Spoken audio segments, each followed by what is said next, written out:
The screech of bolt cutters ripping through steel shattered the quiet afternoon in Aspen Hollow, a sound that signaled trouble no one should have dared to unleash. I was bent over my gray-tuncle's battered workbench, carving a cedar plank, when that noise sliced through the valley like a blade through flesh. My hands froze. Someone was tearing apart the lock I'd bolted to my front gate. Leading the assault was Victoria Hayes, the HOA president with a smile as cold as the mountain wind, flanked by men in uniforms that looked more mercenary than sheriff. They marched toward my cabin like they owned the entire ridge. Victoria had no clue I'd uncovered a secret that would unravel her empire. As the cabin door burst open, a shadowed figure stepped forward. Her smug grin vanished, her breath catching as she realized this wasn't her game anymore. Want to guess who waited in the dark? Let me take you back 3 weeks to when this battle ignited, because you need to understand how a simple carpenter like me got tangled in a war against predators who gut communities for profit. I'm Lucas Bennett, and I'd just inherited my great-uncle Thomas's century-old cabin in Aspen Hollow, Colorado, a sturdy log structure that stood like a stubborn fist among sprawling, million-dollar estates. Its hand-carved beams and stone chimney, crafted by my ancestors when the valley was untamed, clashed with the glass mansions and pristine lawns that reeked of money.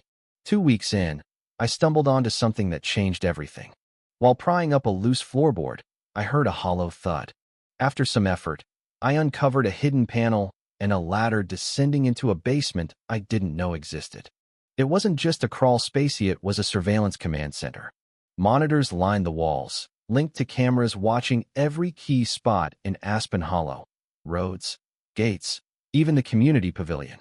This was no release, it was high-end tech, worth more than my truck. On a desk sat a leather journal with my name in Thomas's sharp handwriting. The first page hit like a hammer. Lucas, if you're reading this, they're moving again. I built this system to save Aspen Hollow. Master it. The valley's survival rests on you. The journal chronicled years of Thomas's notes, names, dates, license plates, all tied to something he called Operation Ridge Reclaim. Victoria Hayes's name appeared over and over, linked to shady deals and intimidation tactics. When I fired up the system, I found video folders, organized by year, stretching back a decade. The latest, marked Final Push, held footage from just weeks ago, including a midnight clash outside my cabin. Victoria, with her polished HOA president facade, was arguing with a tall man in a sleek suit radiating corporate arrogance. Their gestures were frantic, his fingers stabbing toward my cabin, her hands waving in defiance. The clip ended with him gripping her arm, saying something that left her pale, then speeding off in a black sedan. Hours of footage revealed a pattern. Victoria wasn't just a control freak. She was meeting this man and others, always with maps and papers, plotting something massive. A manila envelope taped under the desk held property records and letters from a company called Summit Acquisitions. Every sale in Aspen Hollow over 3 years always dirt cheap traced to them. Thomas's note was stark. Summit Acquisitions isn't buying homes. They're stealing lives. Victoria is their tooler, their captive. Use the cameras smartly. I wasn't just a carpenter anymore. I was the guardian of evidence, exposing a scheme to hollow out Aspen Hollow for profit. Thomas hadn't left me a cabin. He'd left me a battlefield. 2 days later, Victoria strode up, her heels clicking like a countdown to war. She handed me a folder stuffed with violation notices, her smile as sharp as ice. Lucas, we found serious code violations. Fix them in 30 days or face $75,000 in fines. The demands were ludicrous: sprinklers for a century-old cabin, wheelchair ramps, septic overhauls, all based on rules passed days earlier by an inspector named Carl Dempsey. It was extortion cloaked in bureaucracy. I met Carl at a diner, recording every word with a device in my jacket. His jittery glances and vague answers about the new rules confirmed he was Victoria's lackey. When his phone buzzed and he muttered, "Yeah, Victoria, I'm with him," I knew she was tracking me. That night, I visited Agnes Harper, a 77-year-old former clerk who'd watched Aspen Hollow's politics for decades.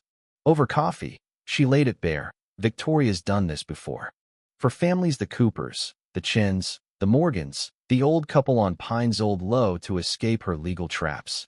Agnes was building a resistance, an Aspen Hollow defense fund with $8,000 and 15 families ready to fight. In the basement, Thomas's footage showed Victoria, Carl, and the suited man exchanging cash in her garage, poring over documents on her car's hood. The paper trail tied every forced sale to Summit Acquisitions. I shared the recording with Emily Ward, a journalist probing HOA scams. She called it organized theft on a massive scale. Then it got nasty. My power was cut, my door defaced with "stop" or else in red paint that looked like blood in the moonlight. 3 days later, my water was shut off, and new papers demanded expensive environmental tests. Worse, Victoria filed a police report accusing me of stalking her with threatening calls. The recordings she gave the cops sounded like Mimi voice, my tone, but I'd never made them. They were AI faked, a setup to ruin me. I hired Rachel Lee, an HOA dispute lawyer, who found Victoria's law license was revoked in Arizona for fraud. Her shady credentials explained her legal cunning. Rachel's audio expert proved the recordings were synthetic, but before we could present our case at an HOA meeting, deputies arrested me at dawn, citing Victoria's lies and Carl's false claims of threats. The timing silenced me for the meeting. In a cell for 48 hours, I remembered Thomas's advice. The system meant to protect you can be weaponized. Outsmarted. The police tore through my cabin, seizing Thomas's gear, but I'd backed everything up to the cloud.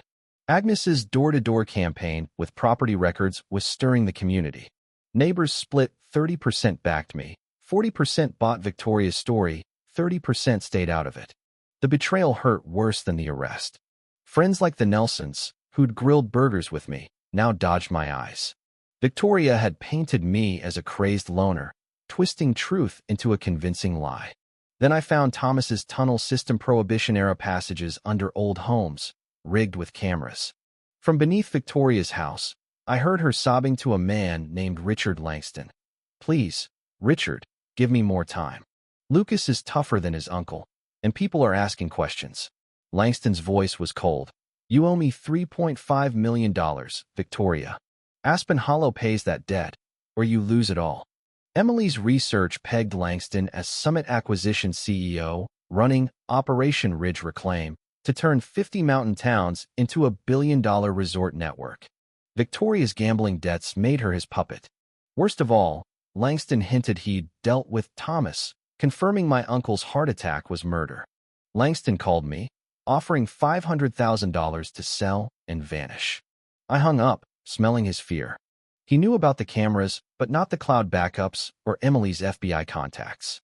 Thomas's final gift was a lockbox in the tunnels, holding Operation Last Defense instructions and FBI contacts for racketeering charges against Summit. I called Victoria, faking surrender in a recorded call. She sounded relieved, but guilty. Langston arrived with fake cops, bolt cutters ready to claim my cabin. But FBI agents, tipped by Emily and hidden on my property, struck. As they cut my gate, agents recorded everything, arresting Langston for racketeering, fraud, and Thomas's murder. I live-streamed it, exposing his empire to thousands, including his investors. Langston got 18 years, Summit collapsed. Victoria, given immunity, paid $200,000 in restitution and left Aspen Hollow. I found Thomas's last letter and video, urging me to protect the community's soul. The cabin became the Aspen Hollow Heritage Center, its surveillance now a community-run security network. Agnes documented our fight, Emily's reporting won awards, and Victoria sent $50,000 for our community fund, a step toward redemption. On my porch, I echoed Thomas. "You fight to save your home, but victory is rebuilding trust." Aspen Hollow endured, a symbol for towns facing greed. If you felt crushed by those who twist rules, know this: preparation, unity, and grit can topple giants. Justice isn't just catching villains, it's mending what they broke.